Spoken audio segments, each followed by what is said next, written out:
The National Defense Authorization Act is an absolutely terrifying piece of legislation. So Section 1021 was the section that explicitly said this gives the president the power to round up anyone without charge or trial and hold them forever. Chris Hedges, a very brave journalist, brought this forward, as well as many activists, including an Occupy activist from London. And the president's lawyers were in the court, and I was there listening to this, and to my shame, there were like 1.5 reporters in the room, none of them from major U.S. news outlets.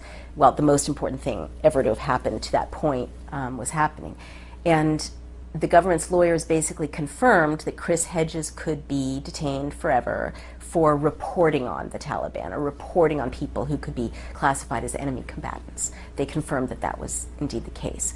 Or if someone wrote a book about enemy combatants that in any way was sympathetic to the point of view that, the U.S. had too much power in, this part of the world.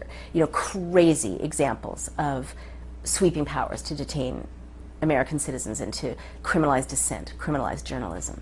And so this very brave judge listened to the evidence, which wasn't hard to miss because it was so confirmed by these lawyers that that's what this would do.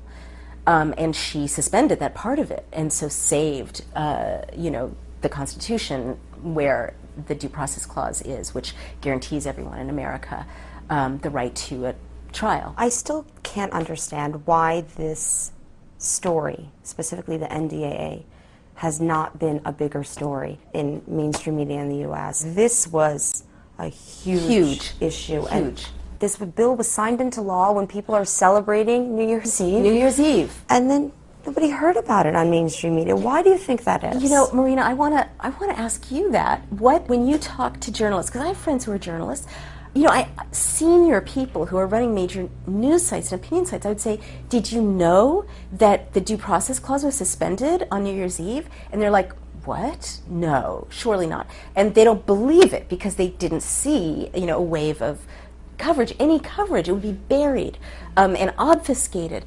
And no one's giving these people orders to not cover it. I was listening to these historic arguments of the American president's lawyers saying, yes, we have the right to round up journalists, that journalist, we have the right to hold him forever.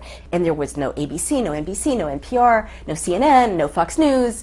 Nobody was there, And the best explanation I have is denial, like maybe it's such a huge story that no one can really believe this is really happening, so we can't cover it.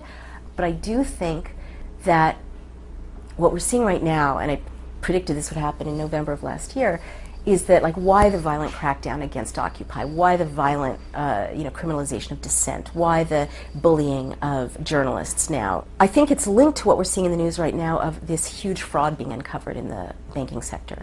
HSBC, billions of dollars in fraud, Bank of America, Wells Fargo, Barclays, Bank of England, fraud, but not like marginal fraud, but clearly systemic fraud, and I just wrote a piece about this for The Guardian, clearly systemic.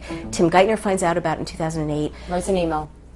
Writes an email, doesn't leak the news, doesn't call a press conference, and then, becomes Treasury Secretary. So it's clear that, there's a small group of guys and girls who are in on massive fraud. And so the Occupy movement, journalists, threaten to uncover a lot of crimes if the books are ever opened. And in an email world, in an electronic world, these crimes are forever. They last forever. So that now is my working theory about why we're seeing such sudden, violent crackdown on reporting, on dissent, on whistleblowers, that otherwise a lot of people would go to jail for the crimes that they've been committing.